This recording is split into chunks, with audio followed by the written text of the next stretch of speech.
Welcome to Drawlipart channel, and in today's video I'm going to show you how to add calendar widget on the home screen in your Samsung Galaxy A16 phone. Now the first thing you have to do is touch and hold on the home screen, and at the bottom you can see widgets option. Then just tap on widgets.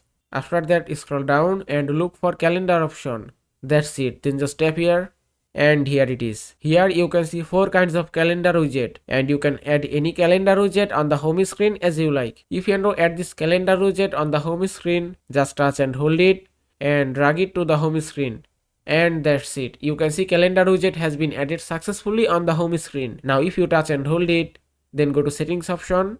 From here you can customize your calendar widget. You can change your calendar widget background color from here. You can choose white or black color. You can also increase or decrease your background color transparency from here, and you can set any level as you like. Then tap on save, and you can see it's changed successfully. And that is how you can add calendar widget on the home screen in your Samsung Galaxy A16 phone. I hope this video was helpful. If it was, please give it a thumbs up and don't forget to subscribe.